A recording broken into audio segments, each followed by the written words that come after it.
Hello बच्चों, very very good morning to all of you. तो कैसे हैं आप लोग? क्या लगा तुम लोगों को? ऐसा लग रहा था आप लोग को कि सर विलुप्त हो गए मात्र एक दिन में। सब्र करने के लिए बोले थे, बेटा सब्र करो, पैसेंस रखो। जब बोले हैं तो पूरा होगा, ऑलरेडी पूरा होना है, इसमें कोई डाउट नहीं है। और एक बहुत खूबसूरत और अच्छा सा घड़ी था, वो भी बहुत अच्छे तरह से टल चुका है, वो भी वक्त जा चुका है। आप लोग को कल जो है सो आपको पॉलिटेक्निक वाले जितने भी बच्चे हैं, हमारे अदर स्टेट के यूपी वाले जो बच्चे हैं, उन सबको लगा था कि शायद बिहार वाले का एग्ज़ाम हो गया तो नहीं आएगा। ऐसी कोई बात नहीं थी। हमने आप लोग को भी कहा था कि जब तक आप लोग का पेपर नहीं हो जाता है तब तक हम आप लोग को कंटिन्यू जो है सो लेक्चर प्रोवाइड करते रहेंगे। पेपर जून में संभावना, जून तो ख़त्म हो गया, जुलाई में संभावना है होगा। एग्जैक्ट डेट का अभी पता नहीं चला है, लेकिन जब कभी भी हो, जून में ले, जुलाई में ले, अगस्त में ले, लेकिन कभी भी ले, आपको बिल्कुल प्रिपरेशन जैसे कर रहे हैं बिल्कुल वैसे ही करना है। हम जो बीच में ड्रॉपेज लिए थे, थोड़ा सा रेस्ट भी करना था, ज़रूरी था। और जो परीक्षा देके जितने बच्चे हमारे आए थे, वो सारे बच्चे सब क्या लेके आए थे वो कुछ आपको मैं दिखाना चाहता हूँ कि यहाँ के बच्चा का कैसा परीक्षा गया है। बिल्कुल झारखंड वाला बच्चा था, उसका भी बहुत बेहतरीन एग्ज़ाम गया था। और उम्मीद है कि अंत भला तो तब सब भला, तो लास्ट में आपका भी एग्जामिनेशन बहुत ही बेस्ट जाएगा, इसमें कोई डाउट नहीं है, बिल्कुल डाउट नहीं होना चाहिए। क्या गजब का, मैंने पहले भी बोला था कि बेटा जितना बताए हैं उतना कर लो, सफिशिएंट है। बिल्कुल अब हू बहु क्वेश्चन नहीं आएगा, लेकिन इतना श्योर है कि इतना कुछ आएगा, जो आएगा उसी से आएगा, बाहर नहीं जाएगा। ऐसा हम बार बार कहते थे और वही कहानी देखने को भी मिला। देखो दिखाई दे रहा होगा, हम ये दिखाने नहीं आए हैं, ये आपको लास्ट में दिए थे हम आप लोग को बताने के लिए कि कैसे क्या है। अब आप लोग को मैं कुछ कमेंट दिखाना चाहता हूँ, वो ध्यान से देखिएगा। दिखाई दे रहा होगा, नहीं दे रहा होगा, वाइट कलर ब्लैक से लिखा हुआ है, लेकिन हम पढ़ के बताते हैं। देखिए कुछ बच्चा का है कमेंट आपको दिया गया है। सीमा गुप्ता आपको कह रही है कि बहुत अच्छा एग्जाम गया है, thank you sir for this video. चलो लाइक नहीं था, हम कर दिए। अब इसके बाद आप देखिएगा, थैंक यू सर, आपका महाभारत सीरीज से बहुत क्वेश्चन आया है। सोनाली कुमारी अब कहाँ की है हम नहीं जान रहे हैं, डायरेक्ट लिखा हुआ है कि आपके महाभारत सीरीज से बहुत क्वेश्चन आया है, मुझे लगता है कि इस बार अंडर 100 रैंक आएगा, आपसे मिलने जरूर आएंगे सर। ऑब्वियसली आप लोग का स्वागत है, मिलने आइए। मैं आपको एड्रेस बता देता हूँ, आपको बिहार के मुजफ्फरपुर शहर के अघोरिया बाजार चौक पर आइएगा, वहाँ शारदा क्लासेज किसी से भी पूछ लीजिएगा तो ओवरऑल मुजफ्फरपुर में पता चल जाएगा। आप कहीं से पता कर सकते हैं। तो are you most welcome. Sonali Kumari आपका स्वागत है। 100 के अंदर रैंक बता रही है कि आएगा, महाभारत की चर्चा कर रही थी। नेक्स्ट आपका जो है वो आपका दिया हुआ है, नाम कुछ और है, कहता है थैंक यू सर, एग्जाम बहुत अच्छा गया, आप जो कहे वही हुआ। ठीक है, लगभग क्वेश्चन वही था जैसा आपने कहा था, लगभग क्वेश्चन वैसा ही था। नेक्स्ट आपका अंकित कुमार का है, इस बार पक्का सरकारी कॉलेज मिल जाएगा सर, बिल्कुल निर्धारित है, सरकारी कॉलेज मिलना ही मिलना है। कहता है आपका पढ़ाया क्वेश्चन पूरे आया है। बेटा पूरा तो नहीं आया होगा, झूठ मत बोलो, लेकिन जो पढ़ाए हैं उसी से आया होगा। हू बहु क्वेश्चन तो आता नहीं है, डायरेक्ट आप सोचिएगा तो कुछ ना कुछ डाटा कहीं वैरी कर देगा, थोड़ा सा कॉन्सेप्ट बदल देगा, लेकिन जैसे आप लोग को पढ़ाए हैं लगभग, लेकिन ये बच्चा है ऐसा बता रहा है। अब देखिए आपका एक और बच्ची है, वो बता रही है सर एग्जाम बहुत अच्छा गया, 400 प्लस प्लस प्लस प्लस करके बढ़ा दी है, यानी 400 प्लस बेटा मायने रखता है, अच्छा नंबर है, अच्छा स्कोर है। 450 नंबर का ही पेपर होता है, 400 का कॉन्फिडेंस दिखा रही है, कम बड़ी चीज नहीं है। चलो ऐसा हो, हम भी ये उम्मीद करते हैं, इच्छा करते हैं कि आपको 400 प्लस ही आए। जब कभी भी आएगा तो आपका मोस्ट वेलकम इसी स्टेज पर होगा, जैसा हमने पहले भी आप लोग को कहा था। नेक्स्ट आपका देखिए अमर कुमार है, ये कहता है कि बहुत अच्छा वीडियो, बहुत अच्छा लेक्चर था, हमने ये उम्मीद नहीं किया था कि ऐसा होगा, लेकिन फिर भी एग्जामिनेशन जितना अच्छा गया अब कॉन्फिडेंस लगता है कि सर ने जो कहा वो बिल्कुल सही कहा। नेक्स्ट क्वेश्चन, नेक्स्ट कहता है कि बहुत बहुत धन्यवाद, आपने जैसा कहा वही हुआ, एग्जाम बहुत अच्छा गया सर, बहुत बहुत धन्यवाद, आपको भी बहुत बहुत धन्यवाद। जैसा कहा गया वैसा आया, यानी 400 प्लस मार्क्स का दायरा ये भी दिखा रही है। मेरा भी इस बार बहुत अच्छा एग्जाम आएगा गया sir, thank you so much. 350 plus 400 तक ये भी दावा कर रही है। अमित कुमार कहता है thanks a lot sir, exam बहुत अच्छा गया, थैंक्स ए लॉट यानी धन्यवाद, आपको भी धन्यवाद। ठीक है, बहुत अच्छा गया, इसमें मेरा ही मेहनत नहीं था, आप लोग का भी मेहनत था, आपने भी मेहनत किया। नेक्स्ट कहता है कि आराध्या सिंह है, वो कहती है थैंक्स सर, एग्जाम बहुत बेहतर गया। नेक्स्ट कहता है थैंक यू सर, अब कहता है थैंक यू सर, एग्जाम बहुत अच्छा गया, 400 से ज़्यादा आएगा। ऐसे बहुत सारे बच्चे के कमेंट है, अब कहाँ तक हम आपको कमेंट बताते रहे, ये बताने का दौर नहीं है। ये तो मैं आपको एक लेक्चर जो लास्ट में डाला था कि एग्जामिनेशन हॉल में, एग्जामिनेशन सेंटर पर हमको कैसे जाना है, उसमें ढेरों लिस्ट लगा हुआ है, आप लोग देखे भी होंगे, वहाँ से भी आप लोग देख सकते हैं। तो चलिए आज का जो सिलसिला था जो स्टार्ट करना है हमारे पास, वो बेटा केमिस्ट्री का सेट आपको हम लेके आए हैं। किसका सेट लेके आए हैं, तो चलिए स्टार्ट करते हैं हम अपना सिलसिला। फिर से आपको केमिस्ट्री का सेट आपको 2023 एग्जामिनेशन पर्पस के लिए बिल्कुल ये कंटिन्यू सीरीज रहेगा जब तक आप लोग का पेपर नहीं हो जाता है। मैंने पहले भी आप लोग को कहा था, आज भी आप लोग को कह रहे हैं कि आप लोग बिल्कुल घबराइएगा नहीं। केमिस्ट्री का सेट लेके फिर से आपके बीच आए हैं। जो बच्चा पैसेंस रख के पढ़ेगा, सब चीज़ करेगा, जब तक आप लोगों का एग्ज़ाम नहीं हो जाता है तब तक आप लोग ये केमिस्ट्री का लेक्चर यानी इसका देखते रहिएगा। जिस बच्चे का एग्ज़ाम हो भी गया है वो भी बच्चा इसको देखेगा, क्योंकि ये वैसा कोई चीज़ नहीं है जो केवल आपको केमिस्ट्री उसी के लिए आए, उसका पार्टिकुलर अलग से कोई सिलेबस नहीं है। सब 10th 11th 12 का ही सिलेबस को काट काट के थोड़ा थोड़ा पढ़ना है। तो जो बच्चे पॉलिटेक्निक का, चाहे झारखंड का बच्चा हो, यूपी का बच्चा हो, अदरवाइज आपका बिहार का बच्चा हो, तो जिसका पॉलिटेक्निक का एग्ज़ाम हो गया है, जिसका अच्छा रिजल्ट आएगा, आने वाला है, ख़राब भी आएगा, वो बच्चे भी बिल्कुल अब शारदा क्लासेस से पढ़ाई छोड़ेंगे नहीं, उनको भी लगातार पढ़ना ही है। हमने क्या किया है, इसके लिए 2 बोर्ड सीबीएसई बोर्ड के लिए इंग्लिश मीडियम माध्यम से प्रत्येक टॉपिक, प्रत्येक कंटेंट जो 9, 7, 8, 9, 10, 11, 12 का है, वो सारा कंटेंट अब एक एक करके डालना शुरू हो जाएगा। सारे कंटेंट आपको आएंगे। तो जो बच्चा 10th पॉलिटेक्निक का परीक्षा दे दिया है वो 11th का कंटेंट, जो बच्चा 11th पास 12 में है तो 12 का कंटेंट हिंदी और इंग्लिश दोनों में देखना शुरू कर देगा। एक स्टेट लेवल का बोर्ड का होगा और दूसरा जो आपका होगा वो आपका सीबीएसई बोर्ड का होगा।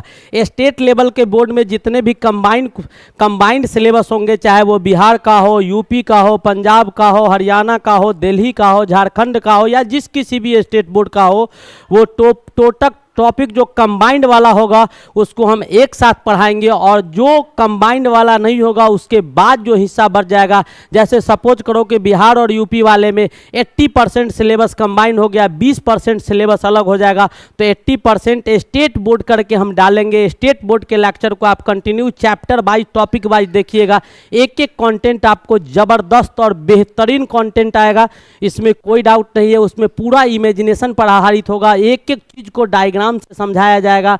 प्रैक्टिकल तो नहीं करवा सकते हैं, जब हमारे पास सुविधा होगा तो उसका भी फैसिलिटी देंगे।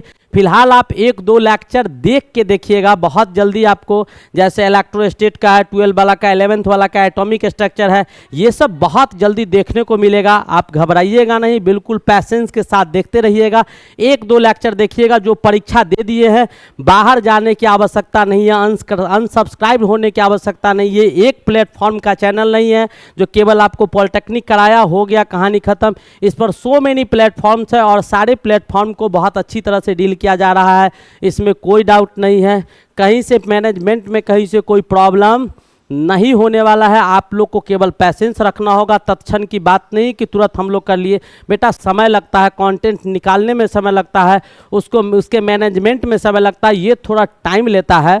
और जब बहुत अच्छा कंटेंट देना हो तो आप जानते होंगे कि कोई कोई हीरो 4 साल 5 साल पर सिनेमा लाता था, लेकिन जब उसका मूवी आता था तो सुपर डुपर हिट कर जाता था। और जो साल भर में 10-10 सिनेमा लाता था, उसका मूवी 4 गो हिट करता था, 4 गो फ्लॉप करता था और 2 गो बीच बीच में रह जाता था। तो समय लिया जाता है कंटेंट को बेहतर रूप से डिलीवर करने के लिए। अच्छा से अच्छा कैसे किया जा सकता है उसके लिए तो यूपी वाले बच्चे जो कंप्लीट कर लिए हैं, जो यूपी वाले बच्चे हैं, उनका एग्जामिनेशन जब तक खत्म नहीं होगा तब तक हम आप लोग के साथ हैं। बिल्कुल कंटिन्यू हमारे साथ बने रहिए।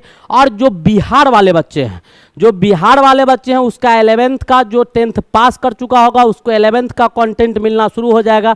आप लोग दोनों तो स्टेट लेवल के बोर्ड पर भी आप पढ़ सकते हैं और सीबीएसई बोर्ड के बच्चा के लिए स्पेशल सीबीएसई बोर्ड का कंटेंट आपको यहां से दिया जाएगा। हूबहू वो थोड़ा इंग्लिश मीडियम में होगा और स्टेट लेवल के बोर्ड के बच्चा के लिए हिंदी मीडियम में दिया जाएगा। सिलेबस बिल्कुल कंपेरेबल सेम होता है। जहां डिफर करेगा वहां डिफरेंट जो टॉपिक होगा, चैप्टर होगा, उसको अलग से पढ़ा दिया जाएगा। यूपी वाले के लिए, पंजाब वाले के लिए अलग पढ़ाया जाएगा, बिहार वाले के लिए अलग पढ़ाया जाएगा। ये आपको सूचना था जो मैंने दिया। और आज क्या करना है, बच्चे को लग रहा था कि ऐसा कुछ ना हो, लेकिन बेटा कुछ नहीं होने को है, बिल्कुल वही सिलसिला चलेगा। तो आज भी हम आपके सामने एक मॉडल सेट लेके, मॉडल पेपर लेके आए हैं। केमिस्ट्री का model paper number 20, model paper number कितना 20 आपके सामने लेके आया है, जो एग्जामिनेशन पर्पस से बहुत ही इंपॉर्टेंट सेट होगा। यूपी वाले ध्यान रखिएगा, आपको 50 नंबर का मैथ का क्वेश्चन आता है और 50 मार्क्स जो होता है, यानी 50 क्वेश्चन मैथ का 100 में और 50 क्वेश्चन 25-25 आपका फिजिक्स और केमिस्ट्री का आता है। ठीक है, तो फिजिक्स और केमिस्ट्री का जो 25-25 क्वेश्चन आपको पूछे जाएंगे, 50% मैथ किया जाएगा। तो आप लोग फोकस कीजिएगा, हम थोड़ा सा मैथ पर ज़्यादा फोकस करवाएंगे और मैथ पर ज़्यादा फोकस करके आपको बहुत कुछ बताएंगे कि मैथ में क्या होना चाहिए। ठीक है, काम है उसका तो मैथ में क्या होगा नहीं होगा वो आपको फोकस करके बताया जाएगा। तो मैथ के भी सेट आपको 50-50 के कंटिन्यू दिए जाएंगे। आप लोग कंटिन्यू बने रहिए, आप लोग का भी अच्छा नंबर आएगा। आपका भी बेटा इस सब का तो 400 450 नंबर का था, आपके 100 क्वेश्चन आते हैं, 400 निगेटिव मार्किंग है। थोड़ा सा आप लोग को पैसेंस रखना होगा। अभी पैसेंस खो दीजिएगा तो वहाँ बहुत दिक्कत होगा। ये दिक्कत को फेस नहीं करना है। हमने यहाँ पर भी सबको कोऑपरेट किया था। आज देख रहे हो कतार में लगभग 100 बच्चे ऐसे हमारे होंगे, 100+ बच्चे ऐसे हैं जो 400+ का दावा कर रहे हैं। बहुत सारा बच्चा तो ऐसा है वो कहता है कि 10 का 10 केमिस्ट्री का सीधा क्वेश्चन से टकरा गया है, 10 का 10, 15 का 15 फिजिक्स का, लेकिन कोई टॉपिक छूटा नहीं है। लेकिन अप्रोक्सीमेट बच्चे हैं जो 200-250+ हमने कहा था कि कटअप कम से कम इतना निकाल देना होगा आप लोग को, तो उतना एवरेज में है। तो ये सुनकर बहुत खुशी हुआ, होगा क्यों नहीं, मेहनत जो किया गया था। तो चलिए आज स्टार्ट करते हैं। केमिस्ट्री का बहुत ही खूबसूरत सा टॉपिक है, इस टॉपिक को स्टार्ट किया जाए और इसी के साथ आगे बढ़ा जाए। तो आपके बीच जो हमारा पहला क्वेश्चन है बहुत ही बेहतरीन और बहुत ज़बरदस्त क्वेश्चन है। कहीं से कोई डिफरेंसेस नहीं आएगा बेटा, कोई दिक्कत नहीं है। एक बच्चा रहे तो भी पढ़ाऊंगा, 1000 बच्चा रहे तो भी पढ़ाऊंगा। पढ़ाने के शैली में कहीं से कोई परिवर्तन नहीं हो सकता है। जैसे उस सबको दिया गया था बिल्कुल उसी पैटर्न से देंगे। जितना हमारे लिए वो इम्पोर्टेंट था आज है, वो सब भी पढ़ेगा, उसको भी छोड़ेंगे नहीं। लेकिन आप लोग भी हमारे लिए उतने ही इंपॉर्टेंट है। मैं इससे पहले भी कहा था, एक बच्चा यूपी का कॉमेंट करके हमको बताया था, कितना बच्चा यूपी का हमसे सब्सक्रिप्शन लिया है, पढ़ भी रहा है। तो घबराने की बात नहीं है, डंका तो शारदा का बजना चाहिए भाई। चलो ये स्टार्ट करते हैं। पहला क्वेश्चन क्या कहता है कि पारा बैगनी प्रकाश जिसको अल्ट्रा वायलेट लाइट कहा जाता है, ठीक है, का तरंग दैर्घ्य यानी वेवलेंथ किन दो मानकों के बीच होता है। बेटा दो मानक के बीच आपके पास जो रे होते हैं, जो हमारे पास रेडिएशंस होते हैं, उस रेडिएशंस को कई भाग में बांट दिया गया है। किसके आधार पर, तो 3 चीज के आधार पर बांटा जाता है। रे को जो बांटा जाता है वो तीन चीज के आधार पर बांटा जाता है। हमारी बातों को ध्यान से सुनिएगा। ये रे का कहानी आज हम बिल्कुल सॉर्ट आउट कर देंगे, बिल्कुल खत्म कर देंगे। इससे आज के बाद अगर क्वेश्चन आ गया तो छूटना नहीं चाहिए। तीन ऐसे आपको फिजिकल क्वांटिटी है जिसके आधार पर रे को डिवाइड किया जाता है हमारे पास, तो एक कंटेंट हमारा ऊर्जा का आता है।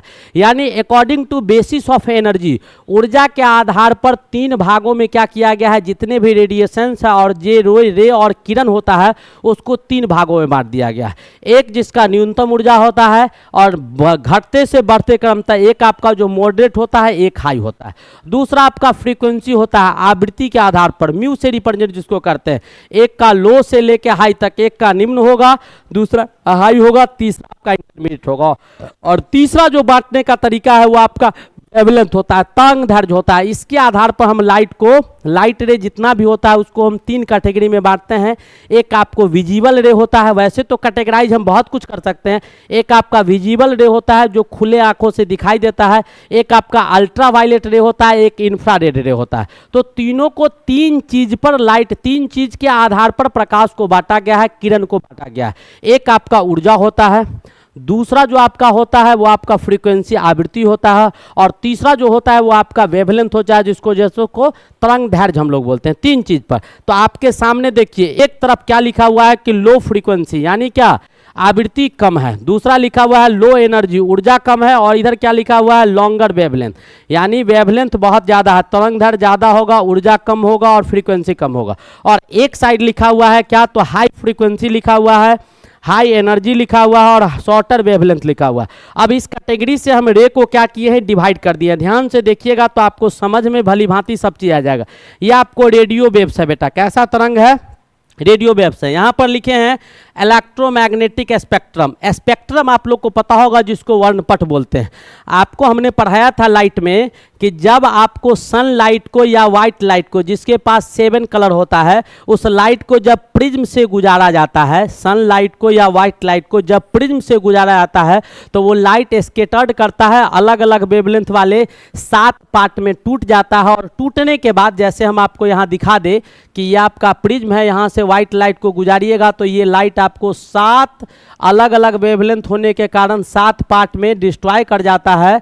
ठीक है, और डिस्ट्रॉय करने के बाद इसका कहानी क्या हो जाता है कि, और इसी को जब हम एक लाइन पर ले लेते हैं, किस पर ले लेते हैं, एक लाइन पर ले लेते हैं, किसी फोटोग्राफिक प्लेट पर ले लेते हैं, तो इसी को हम लोग क्या बोलते हैं, स्पेक्ट्रम बोलते हैं। इसी को क्या कहते हैं, स्पेक्ट्रम कहते हैं। तो स्पेक्ट्रम क्या होता है कि अलग अलग वेवलेंथ के आधार पर, अलग अलग एनर्जी के आधार पर या अलग अलग फ्रीक्वेंसी के आधार पर जब लाइट रे को अरेंज किया जाता है, एक सिस्टेमेटिक वे में अरेंज कर लिया जाता है, और जब उसी का डायग्राम किसी प्लेट पर निकालते हैं तो उसी को हम लोग स्पेक्ट्रम बोलते हैं। इलेक्ट्रोमैग्नेटिक वेव नाम से ही क्लियर है, जिसके पास दोनों बिहेवियर होगा, इलेक्ट्रिक बिहेवियर भी पाया जाएगा, वैद्युत गुण भी पाए जाएंगे, और मैग्नेटिक बिहेवियर भी पाया जाएगा, चुंबकीय गुण भी पाया जाएगा। यानी वैद्युत चुंबकीय गुण, दोनों गुण जिसके पास पाया जाएगा वही आपका ईएम वेव होगा, वही क्या होगा, इलेक्ट्रोमैग्नेटिक वेव होगा। यह हाईली एनर्जेटिक होता है, इसके पास ऊर्जा क्या होता है, बहुत ज्यादा होता है।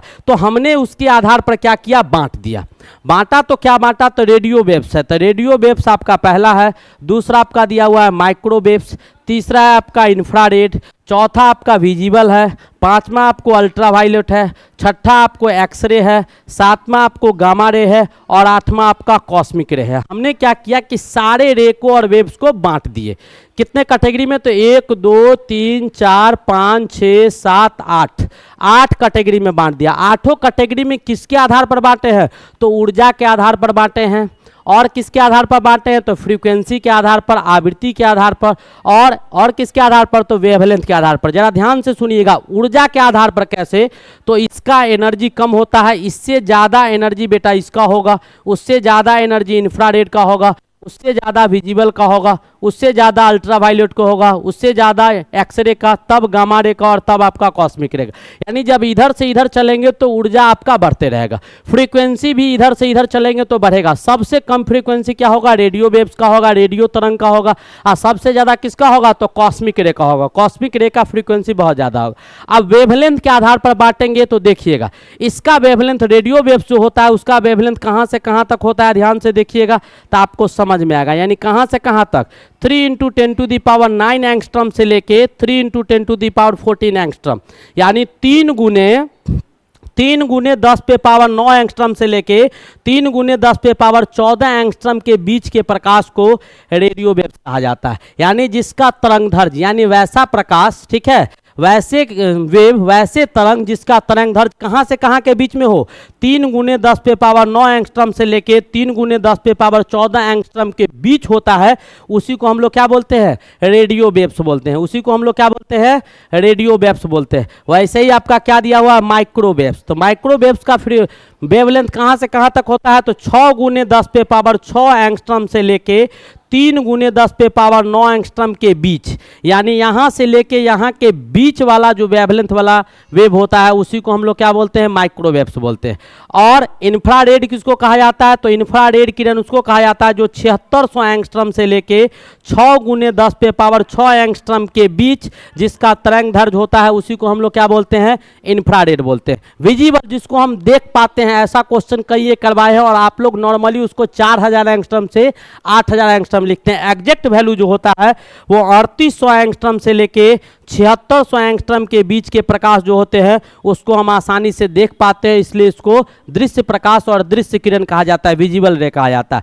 150 एंगस्ट्रम से लेके 3800 एंगस्ट्रम के बीच के प्रकाश को अल्ट्रावायलेट रे कहा जाता है। 0.1 एंगस्ट्रम से लेके 150 एंगस्ट्रम के बीच के प्रकाश को एक्सरे कहा जाता है। और 0.01 एंगस्ट्रम से लेके 0.1 एंगस्ट्रम के बीच के प्रकाश को क्या कहा जाता है, गामा रे कहा जाता है। और 10 to the power -4 10 to the power -4 angstrom से लेके 0.01 एंगस्ट्रम यानी 10 टू दी पावर -4 से लेके 10 टू दी पावर -2 एंगस्ट्रम के बीच के प्रकाश को कॉस्मिक रे कहा जाता है। उम्मीद है आपको समझ में आ गया होगा कि किरण को कैसे बांटा जाता है, वेव को कैसे बांटा जाता है। तो 3 चीज के आधार पर बांटा जाता है। मैं बार बार कह रहा हूं, फिर से समझा रहा हूं, ध्यान से समझो। 3 चीज के आधार पर बांटा जाता है, एनर्जी के आधार पर, फ्रीक्वेंसी के आधार पर और वेवलेंथ के आधार पर। ऊर्जा के आधार पर, आवृत्ति के आधार पर और तरंगदैर्घ्य के आधार पर। ये 3 आधार होते हैं जिससे हम उसको क्लासिफाई करते हैं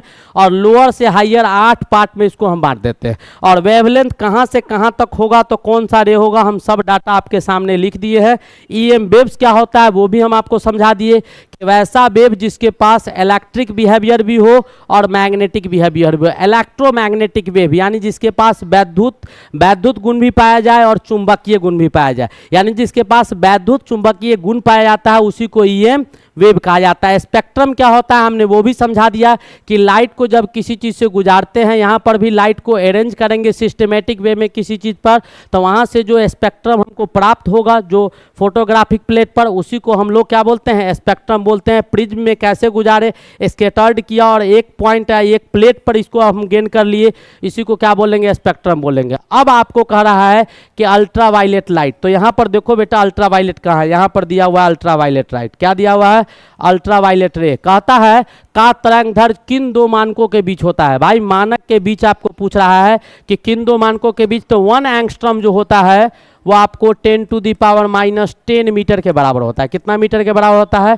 10 टू दी पावर -10 मीटर के बराबर होगा। और यहाँ पर अल्ट्रावायलेट रे 150 एंगस्ट्रम से लेके 3800 एंगस्ट्रम के बीच होता है। 150 से 3800 एंगस्ट्रम के बीच होगा, तो 150 से 3800 एंगस्ट्रम के बीच, यानी 3800 लगभग आपको कहाँ 10 टू दी पावर इतना, ये 10 टू दी पावर -10 है। ये जो आपको दिखाई दे रहा है ये ऐसे 10 नहीं है, 10 टू दी पावर -10 सब में, और 150 से, तो ये आपका 10 टू दी पावर -10 है। तो कहाँ से कहाँ तक, यानी 3900 एंगस्ट्रम से लेके 150 एंगस्ट्रम के बीच जो है वो आपको इसके बीच में अल्ट्रावायलेट आता है। यहीं पर आपको अगर पूछ देता कि अल्ट्रावायलेट के जगह पर इंफ्रारेड का कहानी, तो 7600 एंगस्ट्रम यानी 6 गुने 10 पे पावर 6 एंगस्ट्रम से लेके 7600 एंगस्ट्रम के बीच होता है।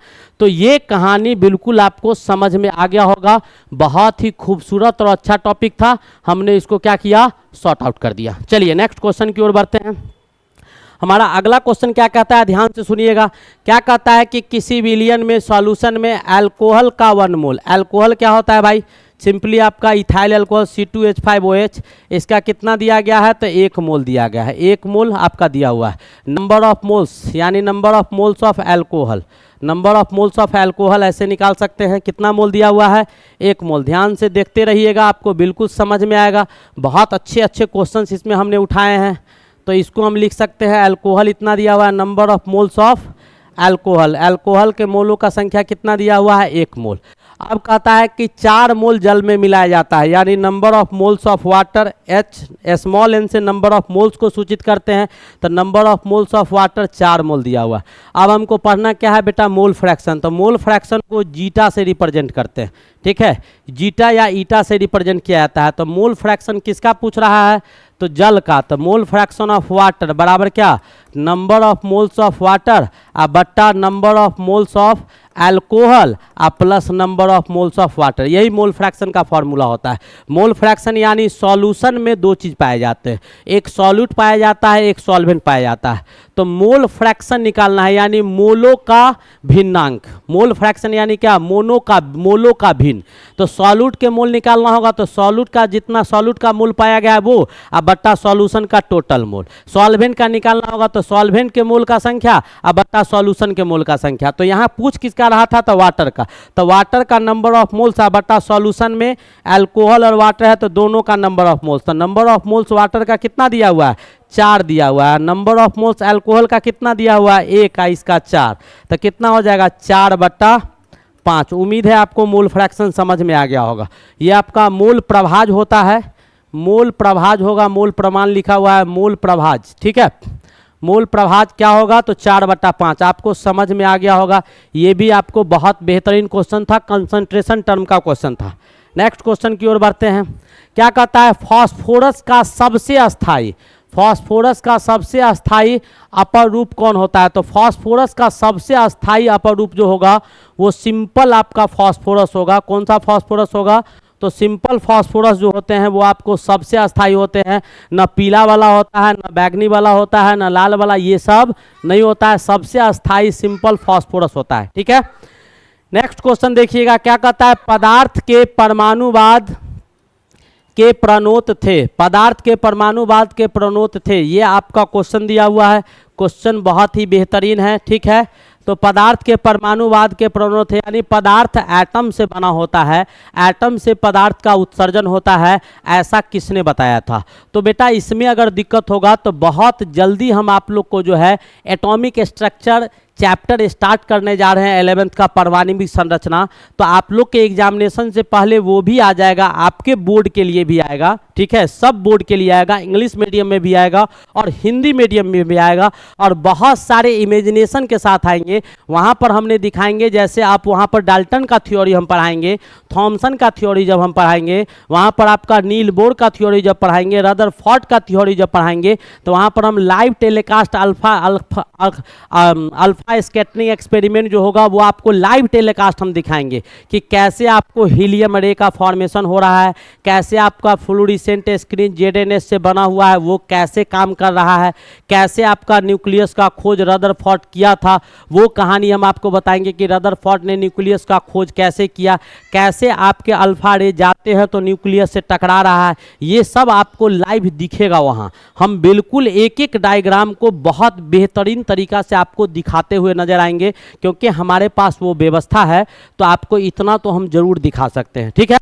अब कहता है कि पदार्थ के परमाणुवाद का प्रणोत कौन दिया था। तो पदार्थ जो होता है, कोई भी सब्सटेंस होते हैं वो छोटे छोटे एटम्स के संयोजन से बना होता है, यानी बहुत सारे परमाणुओं को जब आपस में संयोजित किया जाता है तब एक छोटा सा पदार्थ का फॉर्मेशन होता है, और उस पदार्थ के संयोजन से एक बड़ा पदार्थ का फॉर्मेशन होता है। ऐसा काम बताने का कौन किया था, तो ऐसा काम बताने का बेटा डाल्टन ने किया था। कौन किया था, डाल्टन ने किया था। और एटम से संबंधित पहला कॉन्सेप्ट जो था वो आपको डाल्टन ने ही दिया था। उसके बाद एटम का मॉडल, पहला डाल्टन से एटॉमिक मॉडल सबसे पहला मॉडल आया था। उसके बाद थॉमसन्स का एटॉमिक मॉडल आया था। थॉमसन्स के बाद आपको रदरफोर्ड का एटॉमिक मॉडल आया था। रदरफोर्ड के बाद मैक्सवेल का एटॉमिक मॉडल आया। उसके बाद प्लैंक्स का एटॉमिक मॉडल आया। उसके बाद नील बोर का एटॉमिक मॉडल आया। तो बहुत सारे एटॉमिक मॉडल में एक एक चीज बहुत बारीकी से और बहुत एक एक चीज को तोड़ तोड़ कर आराम से उसमें समझाया गया है। तो उस लेक्चर को देखना बिट नहीं कीजिएगा, बहुत ही खूबसूरत लेक्चर होगा, एक बार देख लीजिएगा। मैं विश्वास दिलाता हूं कि दिमाग में टोटल मेमोराइज हो जाएगा, लोड हो जाएगा फ्लॉपी में, ठीक है। और क्वेश्चन तो एक से एक क्वेश्चन आएगा, no doubt. Theory plus concept plus question तीनों आपका बेहतरीन चलेगा, कहीं से कोई दिक्कत नहीं होने वाला है। चलिए, तो ये भी क्वेश्चन हो गया, बहुत खूबसूरत क्वेश्चन था। अगला क्वेश्चन कहता है कि प्रोटॉन सदृश होता है, प्रोटॉन जो होता है वो सदृश होता है। तो प्रोटॉन कहाँ पर सदृश होता है? तो आपको पता होना चाहिए कि किसी भी एटम में, वहाँ हम डायग्राम दिखाएंगे, अभी हम ऐसे दिखा रहे हैं, तो किसी भी एटम में एक न्यूक्लियस पाया जाता है। ये खोज भी हम दिखाएंगे जो रदरफोर्ड कैसे किया था डिस्कवरी ऑफ न्यूक्लियस में, या रदरफोर्ड अल्फा स्कैटरिंग एक्सपेरिमेंट में। तो इसमें बेटा न्यूट्रॉन और प्रोटॉन पाया जाता है। तो कहता है कि प्रोटॉन सदृश होगा, कहाँ पर सदृश होगा भाई? पाया कहाँ जाता है? न्यूक्लियस में। तो कहाँ पर होगा? तो हाइड्रोजन परमाणु के नाभिक में, क्योंकि हाइड्रोजन परमाणु के नाभिक में आपको क्या होते हैं? आपको एगो इलेक्ट्रॉन या एकेगो प्रोटॉन होता है, न्यूट्रॉन तो होता नहीं है। तो जब हाइड्रोजन हम लेंगे तो उसका एटॉमिक नंबर भी 8 होता है, एटॉमिक मास 1.008 होते हैं। जब इसका एटॉमिक मॉडल बनाइएगा तो इसमें केवल प्रोटॉन होगा न्यूक्लियस में, और बाहर में एक इलेक्ट्रॉन आपको चक्कर लगाएगा, ठीक है। तो इसमें न्यूट्रॉन तो होगा नहीं, तो यहाँ पर आपका प्रोटॉन सदृश होगा। क्या होगा? प्रोटॉन यहाँ पर क्या होंगे? सदृश होंगे। बिल्कुल आपको दिखाई देगा कि इसमें क्या होगा, प्रोटॉन छोड़ के दूसरा कुछ है ही नहीं है, तो क्या होगा? प्रोटॉन होगा। अगर दूसरा का लेते हैं, हीलियम का लेते हैं, तो वहाँ पर प्रोटॉन और न्यूट्रॉन दोनों होता है। अब जो भी एलिमेंट का लीजिएगा हाइड्रोजन छोड़ के, तो उसके न्यूक्लियस में प्रोटॉन के साथ न्यूट्रॉन भी पाया जाएगा, लेकिन इसमें जो पाया जाएगा वो केवल प्रोटॉन पाया जाता है। तो वही हमारे पास क्वेश्चन था कि प्रोटॉन आपका सदृश होता है, किसमें होता है? तो हाइड्रोजन परमाणु के नाभिक में होता है, ठीक है।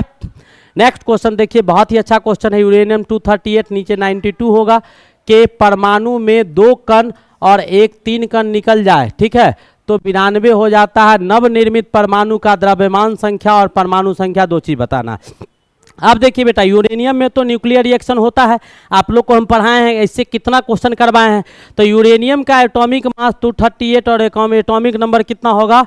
92 होगा। अब इसमें से 2a घट गया। 2a घट गया कहने का मतलब ये है कि 2 नंबर ऑफ इलेक्ट्रॉन और नंबर ऑफ प्रोटॉन, यानी 2 नंबर ऑफ इलेक्ट्रॉन और 2 number of proton, 2 number of electron और 2 नंबर ऑफ प्रोटॉन, क्या सब घट गया? 2 नंबर ऑफ इलेक्ट्रॉन और 2 नंबर ऑफ प्रोटॉन आपको इससे घट जाते हैं। 2a जैसे ही घटता है तो यहाँ से आपका एटॉमिक मास जो हो जाएगा वो कितना हो जाएगा? 230 हो जाएगा। और ये क्या हो जाएगा? तो 200 आपका कितना हो जाएगा? 200 आपका 92 से 88 हो जाएगा। अब इसमें से एक बीटा आप घटाइएगा, एक बीटा को घटाते हैं, जैसे ही आपको एक बीटा का बम्बार्डिंग करेंगे तो एगो प्रोटॉन आपका बढ़ जाएगा और इसमें कोई परिवर्तन आपका नहीं होगा, इसमें कोई परिवर्तन आपका नहीं होगा। तो कितना हो जाएगा? 230 और 89, कितना हो जाएगा? 230 और 89, यानी ए इज द करेक्ट ऑप्शन, ठीक है। बहुत ही आसान क्वेश्चन था, इसमें कुछ बताने वाला आपका नहीं था। वैसे भी दे दिया हुआ है 2 कण और एक 3 कण निकल जाता है, एक तीसरा कण अगर निकल जाएगा तब क्या होगा? तो 2 कण जब यहाँ से निकलेंगे इसके, तो 2 कण निकलेंगे तो 4 यूनिट ये घटेगा, तो 8 यूनिट क्या हो जाएगा? क्योंकि घटेगा कहाँ से? घटेगा कहाँ से? तो घटेगा आपको कहाँ से? तो घटेगा आपको न्यूक्लियस से। न्यूक्लियर रिएक्शन इसमें होता है, तो न्यूक्लियस से घटेगा तो 4 गो प्रोटॉन जाएगा तो 4 गो न्यूट्रॉन हो जाएगा। तो यहाँ 4 गो प्रोटॉन चला गया तो यहाँ 8 गो घट जाएगा, 4 गो प्रोटॉन 4 गो न्यूट्रॉन, तो 38 से क्या हो जाएगा? 30 हो जाएगा। 92 से क्या हो जाएगा? 88 हो जाएगा। और यहाँ पर बीटा निकल रहा है, तो बीटा निकल रहा है तो यहाँ पर क्या? मात्र आपका एगो प्रोटॉन इसमें जुड़ेगा और इसमें कहीं से कोई परिवर्तन नहीं होगा। बहुत ही खूबसूरत क्वेश्चन था। अब कहता है कि किस प्रकाश के किरण की वेगन क्षमता अधिक होता है? तो मैंने ये पढ़ा चुका है, हम आपको अल्फा रे, बीटा रे, गामा रे का बहुत अच्छा, रेडियो एक्टिव रे का पूरा डिस्क्रिप्शन बता चुके हैं, सब डिस्क्रिप्शन बता चुके हैं कि अल्फा रे क्या होता है, बीटा रे क्या होता है, गामा रे क्या होता है, किसका एनर्जी ज़्यादा होता है, किसका कम होता है, किसका पेनिट्रेशन पावर, चुभने की शक्ति ज़्यादा होता है, किसको कहाँ से प्राप्त किया जाता है, ये सारा कहानी, किसका स्पीड ऑफ लाइट के बराबर होता है, किसका लाइट से ज़्यादा होता है, किसका लाइट से कम होता है, ज़्यादा होगा तो कितना होगा, कम होगा तो कितना होगा, ये सारा कहानी आपको हम पहले ही मॉडल पेपर में दे चुके हैं। तो आप लोग वहां से जाके देख लीजिएगा, ये दोबारा रिपीट करने की आवश्यकता नहीं है। उसी का एक छोटा सा क्वेश्चन है कि पेनिट्रेशन पावर, वेधन क्षमता किसका ज़्यादा होगा? तो सबसे ज़्यादा बेटा गामा रे का होता है पेनिट्रेशन पावर, उससे कम बीटा का होता है, उससे कम अल्फा का होता है। तो पेनिट्रेशन पावर जो चुभने की शक्ति होती है, चुभने की और भेदने की शक्ति होती है, वो आपको गामा रे का ज्यादा होगा। तो इसमें पूछ रहा है सबसे ज्यादा किसका होगा? तो गामा रे का होगा, ठीक है। नेक्स्ट देखिएगा, क्या कहता है? निम्नलिखित अणु में किसमें त्रिबंधन मौजूद है, यानी 3 गो बंधन, ट्रिपल बॉन्ड आपको किसमें मौजूद है वो आपको पूछा जा रहा है। तो ट्रिपल बॉन्ड आपका किसमें मौजूद होगा? तो वो आप देख सकते हैं, ट्रिपल बॉन्ड बैटरी है अभी। ट्रिपल बॉन्ड किस में मौजूद होगा, तो वो आपको दिखाई देगा कि ट्रिपल बॉन्ड किस में होगा। कार्बन 12, तो कार्बन बेटा बॉन्ड तो बनाता है लेकिन एगो कार्बन है यहाँ पर दिया हुआ, तो इसमें कार्बन 12 तो आपको कार्बन का आइसोटॉप्स होता है, कार्बन 12, कार्बन 13 और कार्बन 14। अकेले कार्बन है तो ये बॉन्ड बनाएगा नहीं। नाइट्रोजन NH3, अमोनिया दिया हुआ है तो NH, इसमें क्या है, सिंगल सिंगल बॉन्ड बन रहा है, ट्रिपल बॉन्ड नहीं आ रहा। कार्बन डाइऑक्साइड जब बनेगा तो C double bond O, C double bond O, इसमें 2 गो डबल बॉन्ड है। जब 2 गो नाइट्रोजन को जोड़िएगा N2 को, तो यहाँ पर कौन सा बॉन्ड आएगा, तो ये आपको ट्रिपल बॉन्ड आया। ट्रिपल बॉन्ड आपको यहाँ दिखाई दिया। तो पूछ क्या रहा था क्वेश्चन में, तो क्वेश्चन में पूछ रहा है कि त्रिबंधन किस में मौजूद है, तो इसमें सिंगल बॉन्ड उपस्थित है, इसमें बॉन्ड उपस्थित नहीं है। इसमें सिंगल बॉन्ड उपस्थित है, इसमें डबल बॉन्ड उपस्थित है। ट्रिपल बॉन्ड किस में उपस्थित है, तो N2 में आपको ट्रिपल बॉन्ड उपस्थित होता है, तो ट्रिपल बॉन्ड हमने दिखा दिया है। तो यहाँ पर देखिए कोई बॉन्ड नहीं है, यहाँ पर देखिएगा तो सिंगल बॉन्ड है सब जगह, यहाँ पर डबल बॉन्ड है, दोनों का दोनों बॉन्ड डबल बॉन्ड है, और यहाँ पर आपका कौन बॉन्ड है, तो ट्रिपल बॉन्ड है। तो कौन सा ऑप्शन सही हो जाएगा, D is the correct option. ठीक है, नेक्स्ट क्वेश्चन। मजा आ रहा है, बिल्कुल मजा आएगा। पैसेंस रखो, मैं बार बार कहता हूं कि पैसेंस रखो, मैं आप लोग को छोड़ने वाला में से नहीं हूं। आप चले जाइएगा, अच्छी बात है, जाइए, कोई दिक्कत नहीं है, लेकिन मैं आपको विश्वास दिलाता हूं कि जिस चीज को छोड़ के जब जाता है लोग, अंत में आदमी को वही सहारा और वही आश्रय मिलता है, फिर वही घर वापस आना पड़ता है। तो जो बच्चे हमको छोड़ के भी जाएंगे, मैं विश्वास दिलाता हूं कि उनको वापस आना होगा। शुरू में तो बच्चे होते हैं, वो बहुत सारे अटेम्प्ट उठाते हैं, क्या बोलते हैं हमसे, ये लंच ब्रेक है इसलिए समझा रहे हैं, थैंक यू। ठीक है, तो बच्चे क्या होते हैं, आराम से आज़ाद है, खुले पंछी होते हैं, चले जाते हैं। देखते नहीं हो घर में किसी तरह का विवाद हुआ, नया उम्र होता है, नई उमंगे होती है, नया जोश होता है, घर छोड़ के चला गया, बाप माँ को छोड़ दिया, सब चीज़ निकल गया, क्या बात है, देख लेंगे क्या होता है, कैसा दुनिया है। जब बाहर निकलता है और कुछ समय बीतता है तो फिर घूम फिर के कहाँ आता है, वही घर, वही माँ बाप, वही आश्रय को लेता है। तो आज आप लोग को लग रहा होगा कि शारदा वाले कह रहे हैं बाबा क्या है, पॉलिटेक्निक का केवल पढ़ाए हैं, कहते हैं ये कंटेंट देंगे वो देंगे, चलो निकल के देखते हैं, बहुत बड़ा दुनिया है। बेटा कोई दिक्कत नहीं, आप आज़ाद हैं, यू में गो, आप जा सकते हैं, लेकिन याद रखिएगा फिर वापस आपको यहीं आना होगा। लेकिन क्यों आना होगा, बुलाने का तरीका हमको पता है आपको क्यों आना होगा। ठीक है, तो वापस आइए, छोड़ के मत जाइए, मैं बार बार कह रहा हूं। चलिए नेक्स्ट क्वेश्चन की ओर बढ़ते हैं। कहता है कि परमाणु संख्या, एटॉमिक नंबर आपका 29 दिया हुआ है, किसका होता है, बताने की आवश्यकता नहीं है, कॉपर का 29 होता है। ठीक है, तत्व का आवर्त सारणी में स्थान निर्धारित कीजिए, तो आवर्त सारणी में कहाँ ये पीरियोडिक टेबल में पाया जाएगा वही बताना है। तो वो बेटा कौन बताएगा, वो हम आपको सिखा दे पहले। जैसे मान लो एक एलिमेंट ले लेते हैं सोडियम, सोडियम का एटॉमिक नंबर 11 होता है, सब जानता है, सबको पता है। 11 वाला का लिखिएगा तो क्या आएगा, 1s2, 2s2, 2p6, 3s1। अब इससे आपको पूछेगा कि सोडियम जो है या एटॉमिक नंबर 11 वाला, परमाणु संख्या 11 वाला एलिमेंट जो है आवर्त सारणी के किस जगह पर पाया जाएगा। तो आवर्त सारणी में 3 चीज को मॉडिफाई किया गया है। एक आपको ब्लॉक होता है, S block, B block, D block, F block. एक आपके ग्रुप होते हैं, ग्रुप नंबर 1, 2, 18 तक, यानी 1A, 2A, 3A, 4A, 5A, 6A, और ऑक्टेट ग्रुप या इनर्ट ग्रुप या जीरो ग्रुप। ठीक है, और एक आपको होता है 1B, 2B, 3B, 4B, 5B, 6B, 7B और 8B। और 8B में क्या होते हैं, 3 गो सब ग्रुप होता है। 3 गो क्या होता है, या 1B में आपको 3 गो सब ग्रुप होता है जिसको ग्रुप ही माना जाता है। क्या माना जाता है, 8, 9, 10 जिसको ग्रुप हमको मानते हैं डी ब्लॉक में। तो ये 3 चीज आपको पीरियोडिक टेबल बता देगा। कैसे, वो ध्यान से देखिएगा। हम आपके सामने सोडियम का कहानी दिखाए हैं, तो सोडियम से ही समझा देते हैं कैसे। तो इससे ये पता चला कि सोडियम आपका तीसरा पीरियड का एलिमेंट होगा। इसका पीरियड क्या होगा, तीसरा होगा। आप देख भी सकते हैं, पहला में हाइड्रोजन होता है, दूसरा में लिथियम होता है, तीसरा में सोडियम होता है। तो पीरियड नंबर 3 आ गया। ठीक है, अब आपको कहता है किस ब्लॉक का एलिमेंट होगा, तो बेटा यहाँ से दिखाई दे रहा होगा कि एस ब्लॉक का एलिमेंट। तो किस ब्लॉक में है, यानी एस ब्लॉक में 2 गो ग्रुप होता है। ठीक है, ये आपका 1A ग्रुप है और ये आपका 2A ग्रुप है, तो एस ब्लॉक का एलिमेंट हो गया। अब पूछ रहा है कि किस ग्रुप का एलिमेंट होगा, तो यहाँ 1 लिखा हुआ है, यानी ये ग्रुप नंबर 1 का एलिमेंट होगा जिसको 1A बोलते हैं। तो आपको पता चल गया कि परमाणु संख्या 11 वाला तत्व आपका सोडियम है, जो पीरियड नंबर 3 में पाया गया है, एस ब्लॉक का एलिमेंट है और ग्रुप नंबर 1 में उपस्थित है। समझ में आया कि नहीं आया, सो बताओ। समझ में आया कि नहीं आया, सो बताइए। जब इसका समझ में आ गया तो क्रोमे कॉपर कौन चीज़ है, एक का जान गए कि इधर वाला पीरियड, इधर वाला ब्लॉक और इधर वाला ग्रुप। अब आपको निकालना किसका है, तो कॉपर का। चलिए, कॉपर का 29 होता है, जिंक का 30 होता है। अब इसका इलेक्ट्रॉनिक कन्फिग्रेशन लिखिए, तो 1s2, 2s2, 2p6, 3s2, 3p6, 4s2 और 3d9। क्या हो जाएगा, 3d9। आपको हम एक चीज़ बता दें कि इसमें होता क्या है कि एक इलेक्ट्रॉन आपका जब s2, यहाँ पर हमने बताया था इलेक्ट्रॉनिक कन्फिग्रेशन, s2 और d9 का केस आएगा तो s2 और d10 हो जाता है एक्स्ट्रा स्टेबिलिटी के कारण, और s2 d4 का केस आता है तो s2 d5 होता है, क्योंकि d कक्षा का हाफ फिल, सब में एक एक इलेक्ट्रॉन या सब में दो दो इलेक्ट्रॉन फिल जो होता है वो ज़्यादा अस्थायी होता है, ठीक है, इसीलिए ऐसा करते हैं। तो यहाँ पर आपका मोटिवेशन होके क्या चला जाएगा, तो यहाँ पर मोटिवेशन होकर आपका 4s1 हो जाएगा और 3d आपका 10 हो जाएगा। 3d क्या हो जाएगा, 10 हो जाएगा। ये तो एक्स्ट्रा स्टेबिलिटी के कारण होगा, वैसे इसका इलेक्ट्रॉनिक कन्फिग्रेशन 4s2 और 3d9 आएगा। यानी डी ब्लॉक का एलिमेंट आया। किस ब्लॉक का एलिमेंट आया, तो तीसरा नंबर पीरियड आ गया, ठीक है, डी आपका ब्लॉक हो गया, और 9 नंबर क्या आ गया, 9 नंबर आपका ग्रुप हो गया। तो 9 नंबर ग्रुप जो आएगा वो आपका 1b में आएगा, क्योंकि 1b को ही 3 पार्ट में बांट दिया गया। 1b ही आपका 8 नंबर, 9 नंबर और 10 नंबर होता है, ठीक है।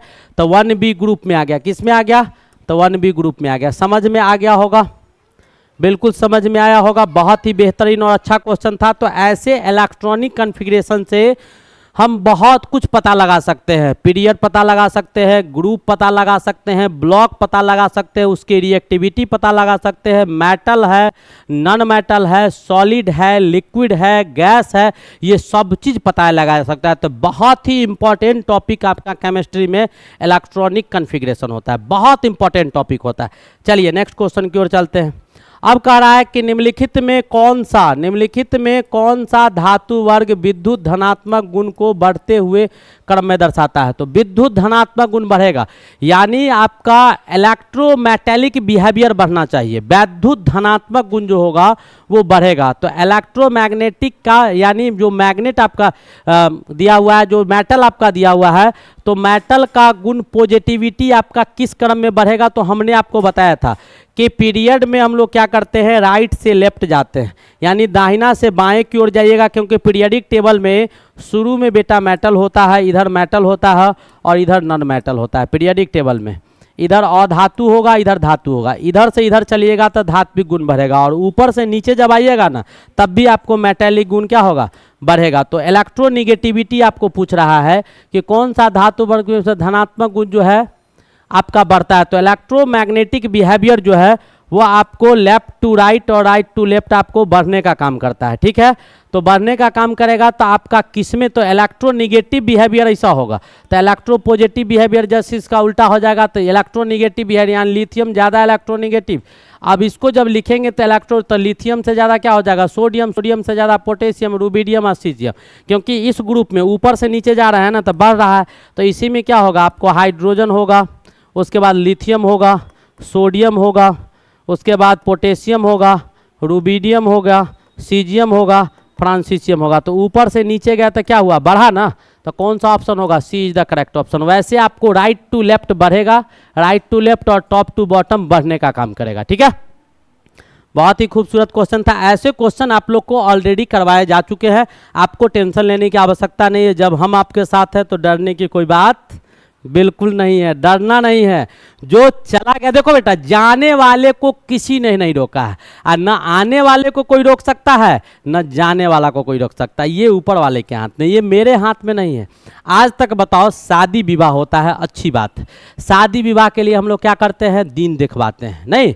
जन्म होता है, मूड़न होता है, मूड़न जब किसी का होता है तो दिन दिखवाते हैं, नहीं। कोई अच्छा शुभ काम करना होता है, पूजा पाठ करना होता है, तो पंडितों से, जो आज के शास्त्र मतलब भगवाने मानते हैं अपने आप को, तो उनसे हम लोग क्या करते हैं, दिन दिखवाते हैं। क्या कोई मरनी का दिन दिखवाया है, कभी भी कि हम कब मरेंगे। क्या कोई जन्म डेट, क्या डॉक्टर इतना पढ़ लिया, क्या कोई डॉक्टर से ये जाके पूछ लेना या कभी भी अल्ट्रासाउंड करवा के देख लेना और उसको बोलना कि कब हमारा बच्चा जन्म लेगा, कितने बज के कितने मिनट, कितना डेट को, किस नक्षत्र में, किस ग्रह में जन्म लेगा, जरा हमको बता दीजिए, तो कभी नहीं बता पाएगा, कोई भी इंस्ट्रूमेंट नहीं बता पाएगा। आप अल्ट्रासाउंड पेपर देखिएगा, उसमें भी वो डेट देता है, एक पार्टिकुलर टाइम इंटरवल देता है, न कि एग्जैक्ट टाइम देता है, पीरियड ऑफ टाइम बताता है, पॉइंट ऑफ टाइम कभी नहीं दर्शा सकता है कि फलान डेट को कोई आदमी जाए और डॉक्टर से मिले और वो डॉक्टर कह दे कि आज बेटा 26 तारीख है, कितना तारीख है, 26/6/2023 है, आपके बच्चा का जन्म 27/6/2010 के सुबह के 7:35 36 सेकंड में होने वाला है, तब हम मान लेंगे। वो नहीं बता सकता है। वो आप एक टाइम देगा कि हाँ आपका बच्चा अगस्त में 15 तारीख को जन्म लेगा, 10 दिन पहले भी ले सकता है या 15 दिन, आप 15 दिन बाद भी ले सकता है, यानी 1 महीना के समय में कभी ले सकता है। अरे भाई वो तो सब जान रहा है कि बच्चा अगर औरत प्रेग्नेंट है तो 9 से 10 महीना में डिलीवरी होगा ही, वो तो सब जान रहा है। तो तुम कौन तीर मार दिया इतना कुछ बता के क्या? तो एक पॉइंट ऑफ टाइम इंटरवल सबको नहीं पता होता है। तो आने वाला को किसने नहीं रोका है? वो कब आएगा बाहर, जब उसको आना होगा ऊपर वाला भी नहीं रोकेगा, कहेगा जाओ बेटा अब तुम्हारा समय अवधि पूरा। और जब किसी को जाना होगा तो सब घेर के बैठल रहेगा, बाप रे बाप दादाजी चल जाएंगे तो 1.5 लाख पेंशन मिलता है, ये घर कैसे चलेगा, बड़ा मुश्किल है चलाना। जब ये चल जाएंगे तो रोटी रोटी पर आफत हो जाएगा। अच्छा पैसा है तो इसको मान के रख लेगा, इनको क्या नहीं जाने देगा क्या? समय आएगा तो अपने उड़ता चिड़ैया की तरह क्या हो जाएंगे, उड़ जाएंगे। तो न जाने वाला को किसने रोका है, न आने वाला को किसने रोका है। तो इस पर पश्चाताप नहीं करना चाहिए। महाभारत के अध्याय में हमने बताया था, हमारा कथन नहीं है, भगवान श्री कृष्ण का कथन है कि मेरा माया का जाल इतना प्रबल है कि सब इसी में रह जाएगा। कहीं किसी को ज़्यादा लंबा समय तक न कष्ट होने वाला है और न ही ज़्यादा लंबा समय तक सुख होने वाला है। आनंद तो सबका मिलेगा, गर्मी का भी मिलेगा, ठंडा का भी मिलेगा, सुख का भी मिलेगा, दुख का भी मिलेगा। तो इससे घबराना बिल्कुल नहीं है। चलिए आगे बढ़ते हैं।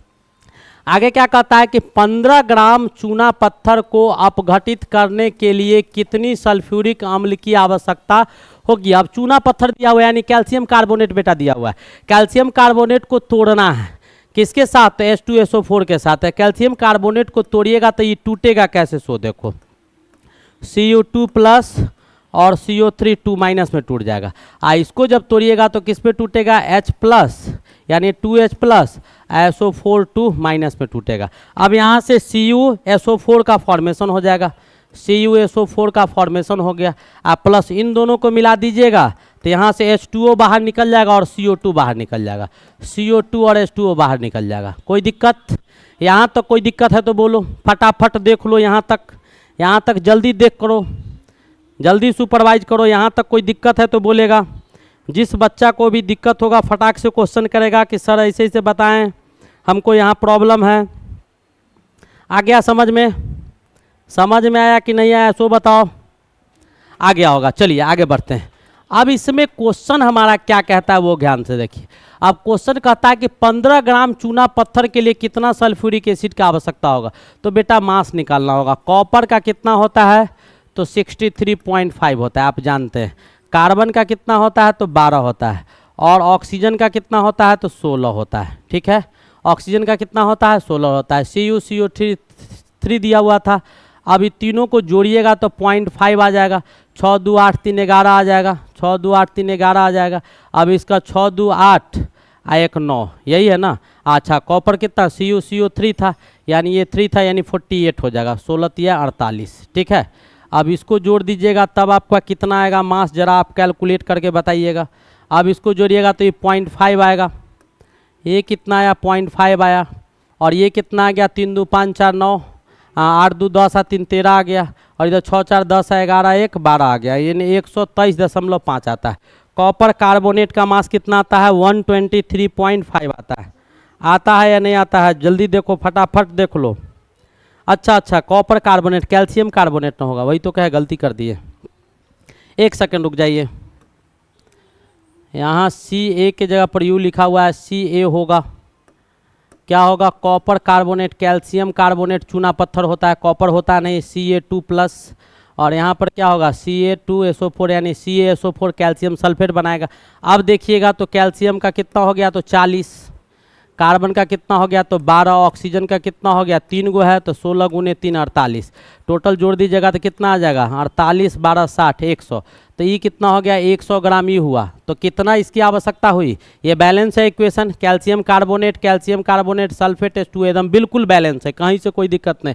ऑक्सीजन 4 3 7 इधर है, 4 2 6 1 7 उधर है, हाइड्रोजन दो बैलेंस है, कैल्शियम एक है, कार्बन एगो है, सब बैलेंस हो गया। ठीक है, तो इसका कितना आवश्यकता हुआ, तो हाइड्रोजन 2 गो हाइड्रोजन है तो 2 गो हाइड्रोजन का 2 गो, सल्फर का कितना तो 32, और ऑक्सीजन का कितना 4 गो है तो 16 चौका 64, ये कितना आ गया 4 4 8 और 9 98 हो गया, यानी ये कितना आ गया 98। अब इससे क्या पता चला कि 100 ग्राम, यहाँ से क्या पता चल रहा है उसको ध्यान से देखिएगा तब आगे समझ में आएगा, नहीं तो नहीं आएगा।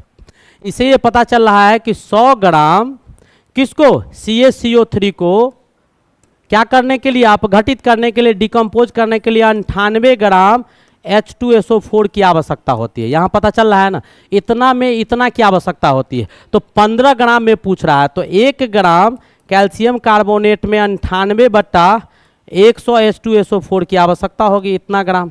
ठीक है, तो आपको कितना में पूछ रहा है, तो 15 ग्राम में कितना हो जाएगा, तो 98 बट्टा कितना 100 गुने 15 ग्राम H2SO4 की आवश्यकता होगी। 5 से काटो, 5 तिया 15, 20 पंचे 100, उसके बाद 2 से काटो, 2 दहाई के 10 और 2 से 49, अब इसको गुना करो तो 3 नमा 27, 4 तिया 12, 2 14 बट्टा 10, यानी क्या 14.7 ग्राम H2SO4 की आवश्यकता होगी। कितना होगी, 14.7 ग्राम।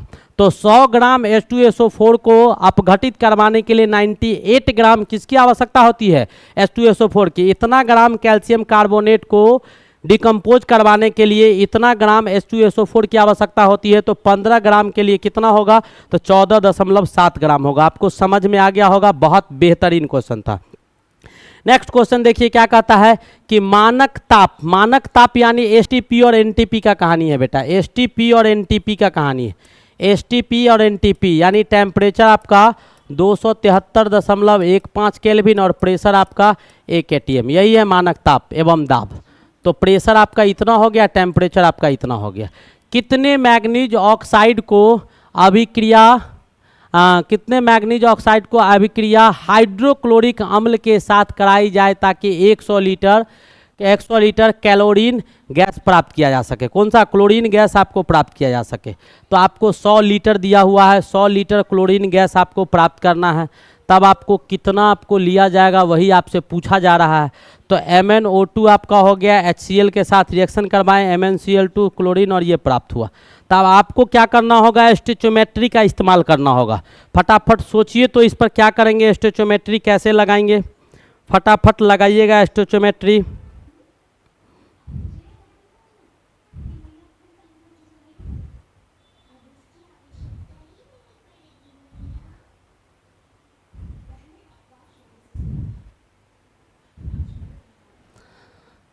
क्या करेंगे, कितना ग्राम, ये लीटर नहीं होगा, सब में ग्राम होगा, क्वेश्चन गलत है। कितना ग्राम की आवश्यकता होगी, ठीक है।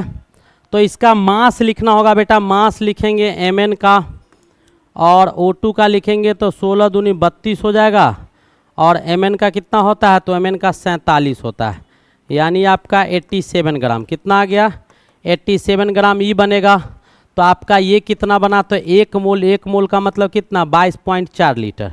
यानी कहने का मतलब ये है कि 22.4 लीटर Cl2 को बनाने के लिए कितना ग्राम Mn2 की आवश्यकता होगी, तो 87 ग्राम MnO2 की आवश्यकता होगी। ठीक है, तो पूछ कितना रहा है, तो 100 लीटर बनाना है, तो 1 लीटर Cl2 बनाने के लिए 87/22.4 ग्राम MnO2 की आवश्यकता होगी। तो आपको कितना लीटर है, तो 100 लीटर Cl2 बनाना होगा, तो 87 गुने 100/22.4 ग्राम MnO2 की आवश्यकता होगी, मैग्नीज ऑक्साइड की आवश्यकता होगी। अब काट दो सबको, 22 से काटिएगा तो लगभग 4 बार में ये कटेगा, मोटा मोटी आपका 4 बार में तो नहीं कटेगा, लेकिन इसको आप कैंसिल कीजिएगा इसको, तो लगभग आपका 388.4 के करीब आ जाएगा। काट दीजिएगा इसको, ठीक है, 388.4 के करीब आपका आ जाएगा, कैलकुलेशन आप कर सकते हैं।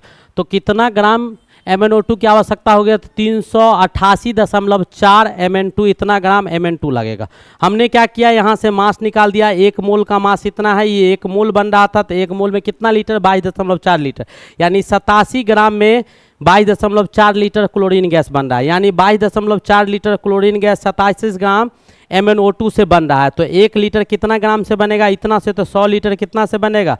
तो 388.4 ग्राम MnO2 से बनेगा। ठीक है, नेक्स्ट क्वेश्चन आपका क्या कहता है? निम्नलिखित अभिक्रियाओं में से कौन सा उत्क्रमणीय और उभयगामी अभिक्रिया है? उत्क्रमणीय और अभयगामी अभिक्रिया कौन होगा? N2 नाइट्रोजन ऑक्सीजन से रिएक्ट करेगा तो NO2 बनेगा। बहुत सिंपल क्वेश्चन था। अगला कहता है कि लोहे का 5.6 ग्राम टुकड़े में उसको परमाणुओं की संख्या ज्ञात करें। तो लोहा का 5.6 ग्राम टुकड़ा में परमाणु ज्ञात करना है। बहुत ही सिंपल क्वेश्चन है, फटाफट बताओ तो लोहा का 5.6 ग्राम में कितना परमाणु का संख्या होगा? जल्दी दिखा दो, एकदम बहुत आसान क्वेश्चन है, इससे आसान क्वेश्चन हो नहीं सकता है। कितना ग्राम है भाई? 5.6 ग्राम है। अरे लोहा का मास कितना होता है Fe का? 56 ग्राम होता है। कितना होता है? 56 ग्राम।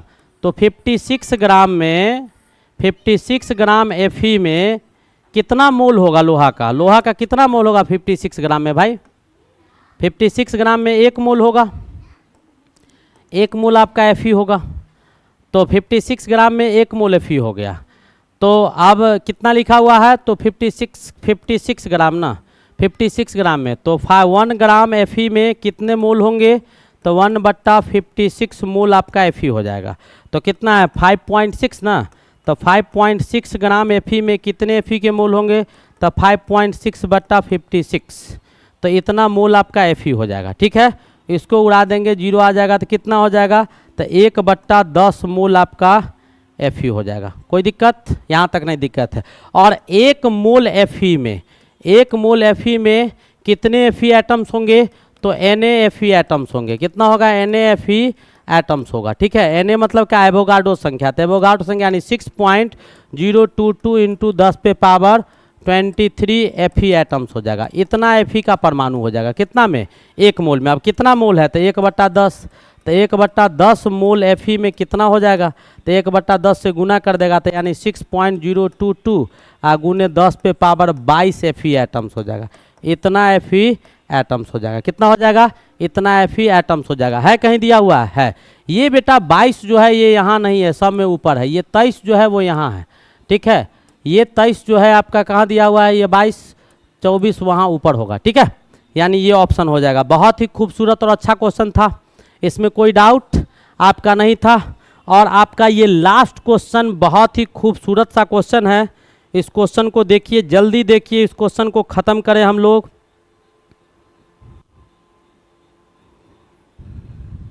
क्या कहता है कि HClO इससे मिलता है तो ये बनाता है, बिल्कुल बनाता है।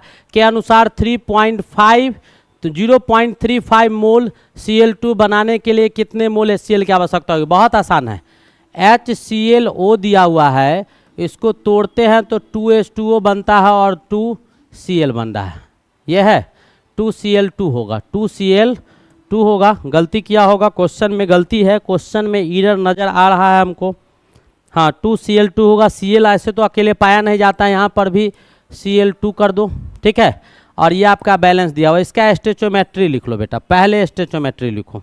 स्टेचोमेट्री लिखिएगा तो क्या आएगा आपका? तो स्टेचोमेट्री में आ जाएगा ये 4 मोल है, तो ये 2 मोल वाटर बना रहा है और 2 मोल आपका Cl2 बना रहा है। कोई दिक्कत नहीं है। अब कह रहा है कि 0.35 मोल बनना चाहिए, तो कितना मोल HCl चाहिए?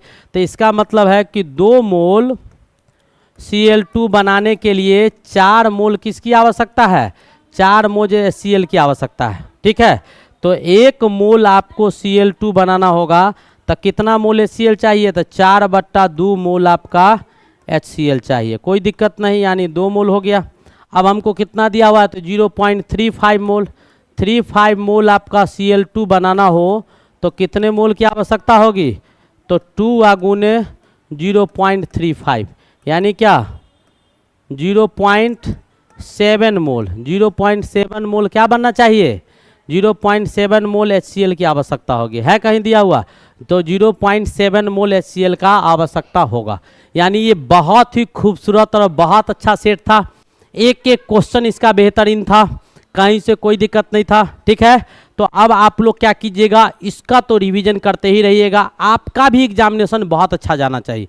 अभी तक जितने बच्चे हमारे दिए हैं मैक्सिमम बच्चा बेटा 350 400 प्लस का दावा किए हुए हैं, क्योंकि मैक्सिमम का मैक्सिमम क्वेश्चन पूरा टकरा गया था। कुछ बच्चा कम भी लिखा तो मैंने उससे पूछा कि बेटा कम क्यों लिख के आए हो, तो उसने सीधा एक ही जवाब दिया कि सर आप हमको 3 दिन मांगे थे कि आप हमको 3 दिन दे दीजिए, हमने आपको 3 दिन नहीं दिया, परिणाम क्या हुआ आज हमको झलक गया है, तो वो दिन आप नहीं दिखाइएगा। और जो बच्चे दे दिए हैं परीक्षा वो भी देखिएगा, क्योंकि सारे के सारे कंटेंट्स आपको 11 12 के हैं, ठीक है। तब तक के लिए best of luck, thank you, wait for the next lecture, सब्र कीजिए, लगातार कंटेंट आते रहेगा।